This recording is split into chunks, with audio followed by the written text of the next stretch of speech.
In the United States, millions of undocumented immigrants are at risk of losing an opportunity to live without fear of deportation. This is because a U.S. judge recently blocked a plan by President Obama to offer deferrals to many young people and parents.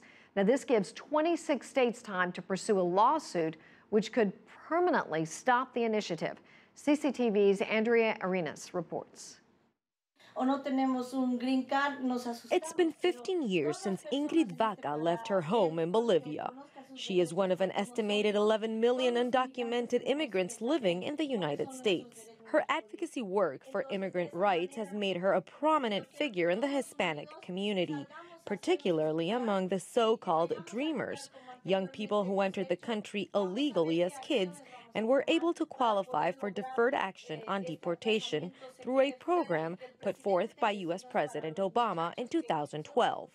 I feel proud of her because she actually fought for something that benefit me and my brother and a lot of other kids in this country, because without that we wouldn't have been able to get driver's license or being able to work. Although Ingrid has fought for her family and her kids, there are no programs that could protect her from being deported. And she knows that if she leaves the United States, she may not be able to come back.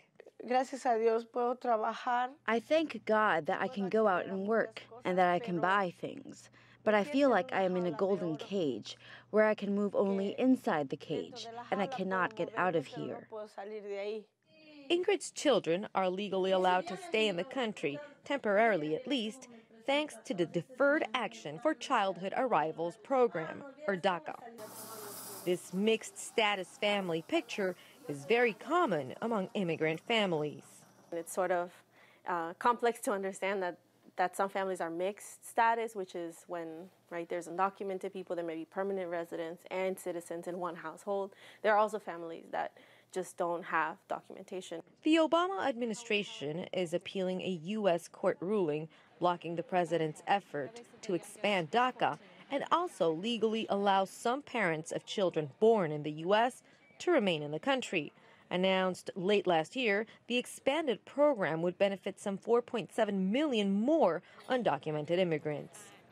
Right now, what we have seen is over-politicization of the process, with the extremist Republican side taking over the issue of immigration.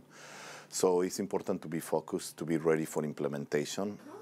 Ingrid knows that regardless of what happens with the president's plans, they won't benefit her or millions of others in a similar position. Still, she says she remains committed to fight for the rights of other immigrants. Andrea, CCTV, Washington.